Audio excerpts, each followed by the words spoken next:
Hello and welcome to this special budget verdict for the real estate sector. Many punches and some upsets. That was, in essence, Nirmala Sitharaman's maiden budget.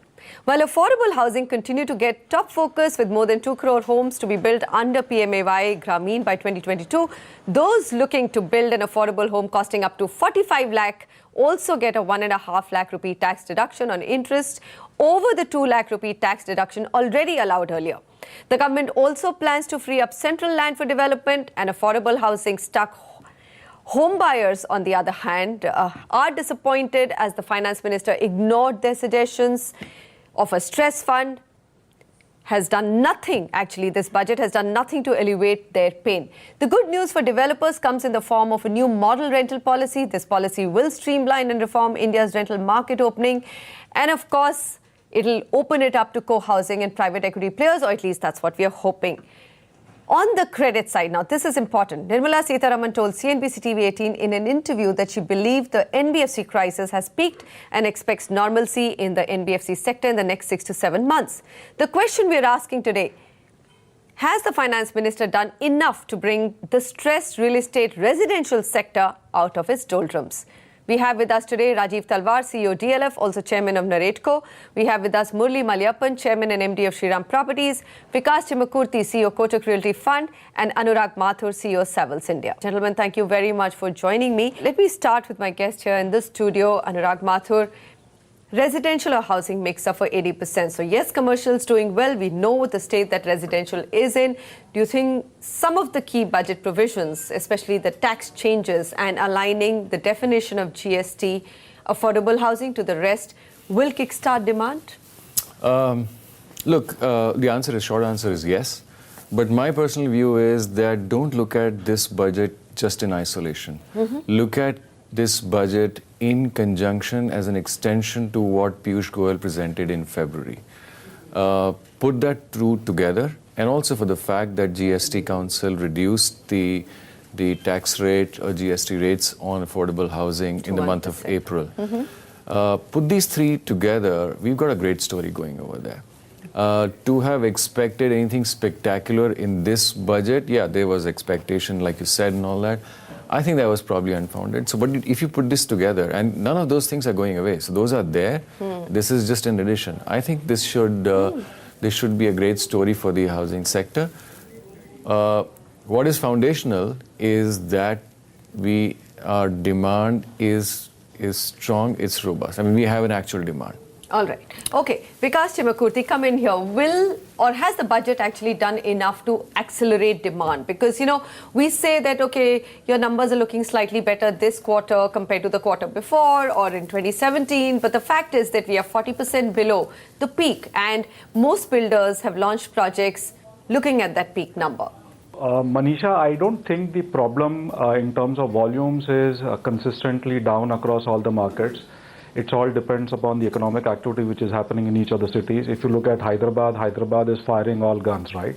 And it is, the land prices are back to 2008 levels. The volumes in residential are much higher than what they were in 2008.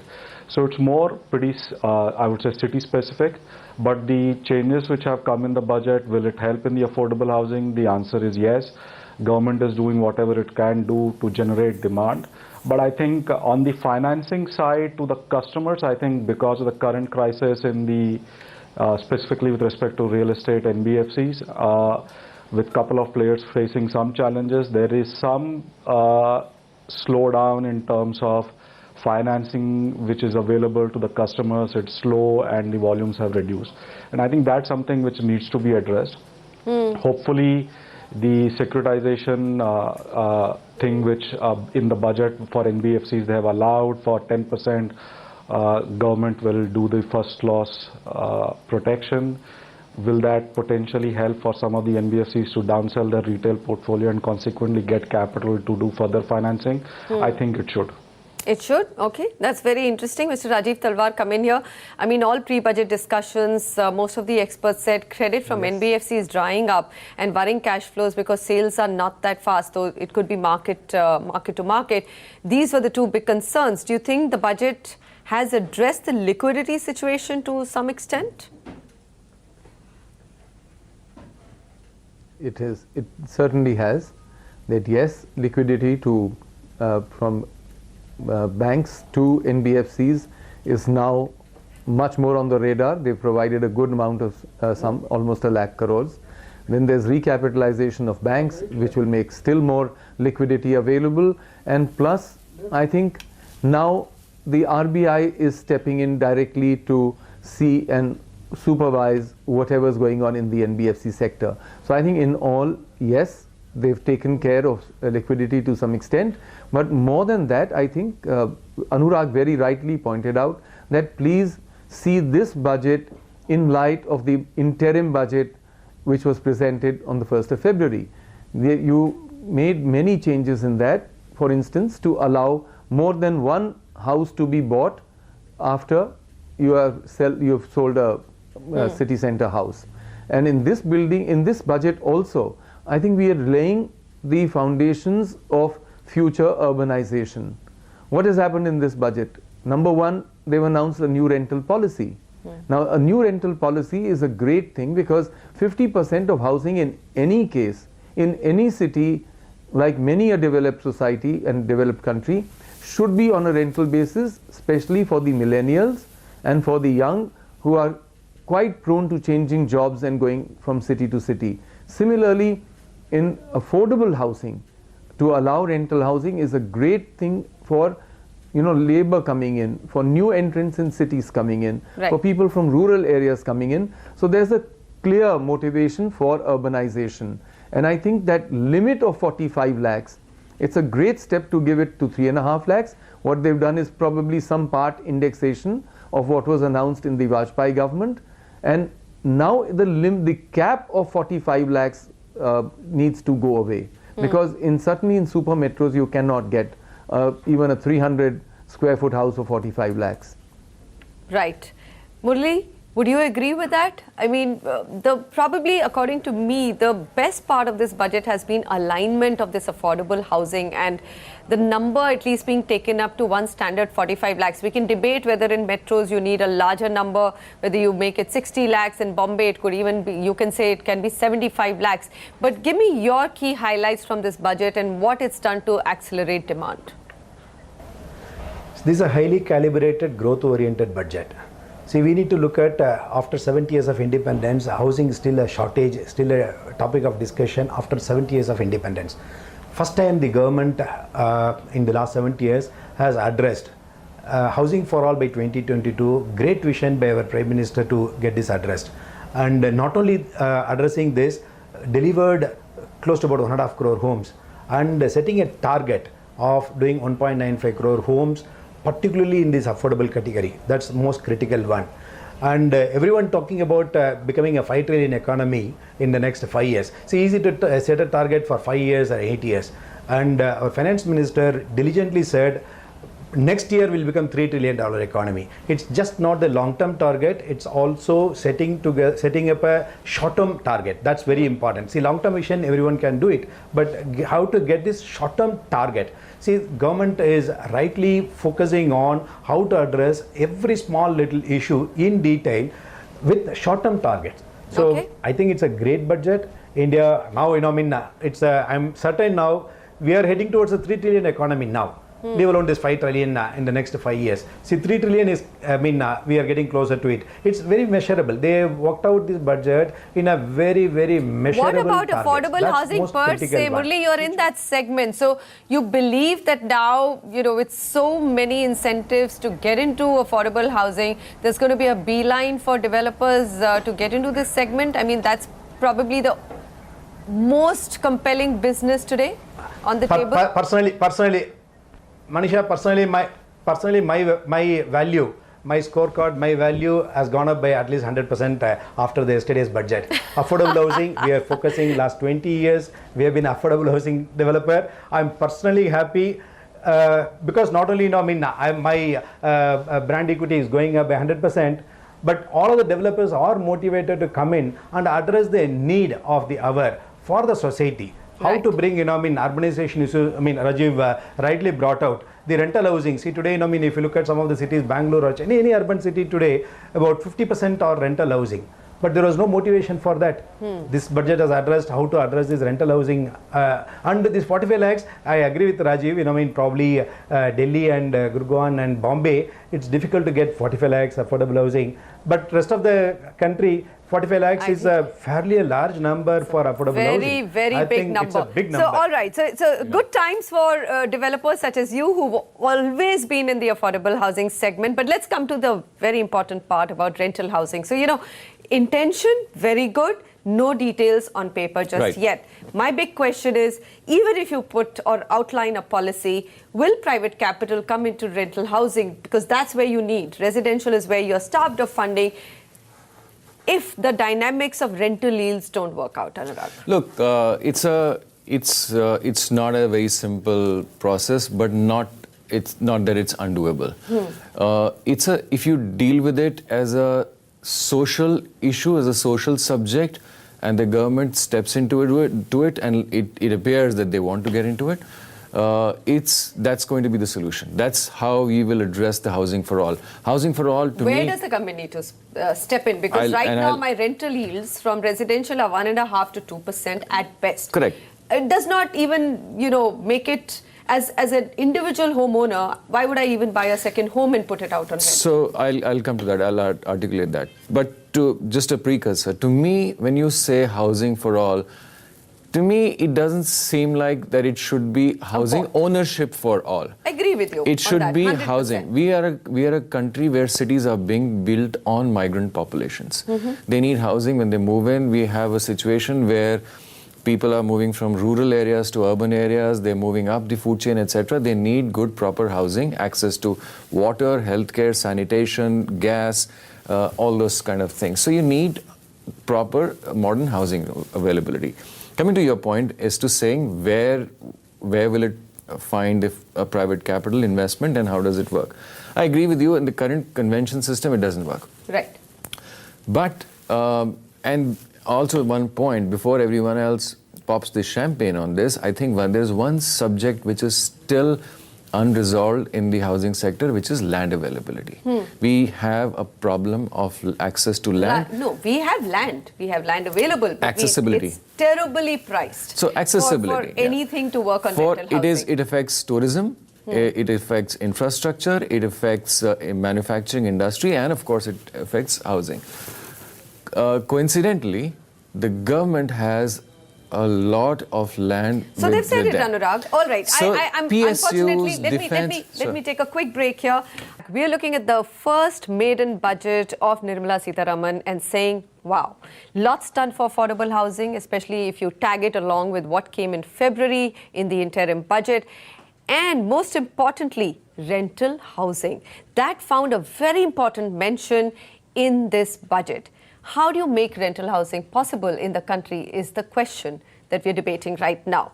All right, Murli Malik, tell me, rental housing, land being critical, as Anurag said, the right price land is simply not available. Is that the crux of it, or do you have any other ideas for the government? See, as a country, we were worried about REIT. And people thought REIT is not going to be practically possible in this country. First time REIT has happened. And we were all looking at 12%, 13% yield.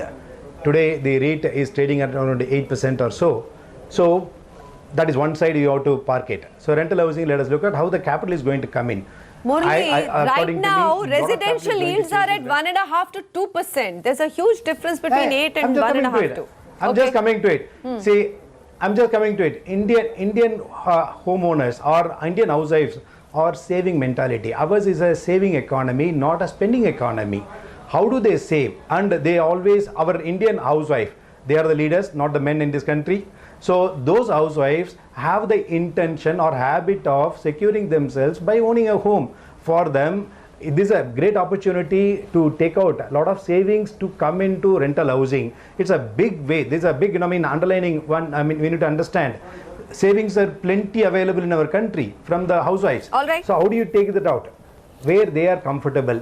So they are going to come and invest in a big way in the rental housing. Earlier they had a concern how to manage this rental housing. It's a big source. Government of India in the past have tried to bring that into stock market. Here it's an opportunity to bring that into home market. I think it's a great opportunity for rental housing, and I am sure a lot of private equity people are going to come and Okay, tons of money. let's ask Vikas Chimakurti. He is the private equity guy. Vikas, if the government does outline the rental housing policy in more detail and probably tables it, there is a national housing policy, rental policy, which needs to be tabled in the parliament. Do you think the monies will flow in? Would you invest? Manisha, it's all a function of returns at 1.5-2% kind of a yield. I don't think one is going to get any money. I have a point. To make it economically viable, people will compare with what are the other potential opportunities which are there. So the yields have to move up, which how could that happen? It is only possible if the land prices fall significantly for people to make sense on return on their capital. So, well, the private equity guy is saying not yet. Rajiv Talwar, what's your view? And also, I mean, everyone keeps saying that there are lopsided tenancy laws right now, which does not make it viable for anybody to actually rent out their homes. Can you explain what these laws are? Okay, Manisha, can I take you back to many a discussion with you in the past? We've always said that affordable housing can be a reality only if you bring down the price of land to as near zero as possible. Right. And I think the government is thinking about that, because if the land from central ministries, central PSUs and central public sector enterprises, but most of all look at railways. Every railway town, every railway junction is a town which is absolutely inhabited by single-storied homes, maximum a double story. I think the moment this country goes into an overdrive for affordable housing of 300, 600 or maybe 1,000 square feet, and you go into 8 to 10 storied buildings, the price of land, even on a tender basis, will be as close to zero as possible. Then it comes into what Vikas said, that yields have to be better. The moment the land prices come down to zero, you have a much higher yield on affordable housing and rentals, because urbanization, if you're counting 30% more population to come in, look at the kind of Right. returns that you can get from a population which is coming in, and on top of that, the REIT model which is being talked about, that yes, there is a certain annual yield, but more importantly, it's like an FD that when you encash it, you get the principal, you get a land value or a flat apartment value which will be much higher. So you can get a regular return like a REIT, And some you have capital also the appreciation. value of the asset going up. So I think, yes, I think there is a possibility, but yes, these are not going to be typical PE plays of 20% or 26% CAGR or return. That I think those No. that is not even being. I thought of think at the moment. patient foreign capital probably would be faster to come into something so like there are that. two ways to address this, Manisha. One is, of course, like Mr. Talwar outlined and we also alluded to, government brings in land as equity, as social equity priced at near zero, like Zero. Murli said. And you do And they it. have plenty Now- of land. now My only you- worry is you that they've not converted been it- bringing it. So they can do it. Defense has, railway has, there's a lot of land which is difficult in our country, in our system, but it's possible. Now, your current rental yields are 1.5 to 2%. 1.5 is extreme cases, but let's say 2%. You bring the land value down and you bring in private developers to develop it, REIT it, you push it to a 5% kind of a number. It's a very doable Really? proposition. At I think. 5% it's doable? Look, you're looking at a long-term REIT option. At a 5% with the capital appreciation, rentals going up, inflation linked, etc., starting point 5%, it's very doable. Second thing is, now this is where land comes in at very low reduced value. The second point is, where you don't have access to cheap land or the government can't contribute, there is this concept in many countries called negative gearing, where the housing is built using land at whatever commercial values. The projects can be earmarked, where individuals can come in and owners, people like you and I, can buy those apartments, and the income that I get from that, rental income that I get from that apartment, is deducted from my tax. Ah, wow. So I am That actually is- what is it called again? negative gearing. Negative gearing. That's a new terminology. Very I interesting. I have surplus cash available and I have the ability to borrow from the bank. I will buy an apartment, put it on rent, get 5% return yield on this or 6% yield on this basis the negative gearing that I get. Imagine the amount of stock that you're getting in. That's addressing that market, the need for people for that to have. market. Well, two wonderful ideas, and of course, everybody on the panel seems to be in agreement with the fact that, look, very quickly the government should nuance the rental housing policy and, of course, get it rolling. My last question, and I'm just going to ask Rajiv this question. Rajiv, most of the home buyers who've been stuck in projects which have now crossed 3 to 4 years and no sight of completion were hoping for a stress fund for at least last mile funding. That's not come about. You think that somewhere probably we missed on that in the budget? No, we haven't missed on that at all. I think, first of all, let's talk about affordable housing. I think it's not only very doable as promised by negative gearing. I think the government did not have this concept of negative gearing at all, but they did say that yes, 30% for maintenance is not something which is very good right now for promoting rental housing. So there have been various suggestions that increase it to 50, and that should come in. Maybe the low rental yields would get accommodated in that 50% for maintenance. It's also been said for senior citizens, you could make it 100%. For women, you could make it 100%. So I think those will have to be a part of what this concept of negative gearing is. When it comes to stressed assets and stress fund, we've always been saying that many of the developers who have failed to deliver homes or even start on buildings, they have invested, or rather over-invested into land parcels. Many of those are not from the private sellers, but they are mainly from authorities and government bodies. I think those need to be taken back again. Whatever has been paid for them should be converted into an escrow account, and all those stressed projects should be completed with those funds of the developers themselves and delivered at the same price as what they were sold at. Okay. So there is no need for government to fund. All right. Such a Rajiv fund, Talwar, and I'll have to government unfortunately end it here. We've completely run out of time, but you've made a very important point that there is authority involved in it, and why not work on that front? Take back the land parcels, put it in an escrow account and complete the projects. Rajiv Talwar, Murali Malyappan, Anurag Mathur and Vikas Chimakurti. Gentlemen, thank you very much for joining me, and we'll keep the conversations going on what more can be done for India's residential sector to come back in full form.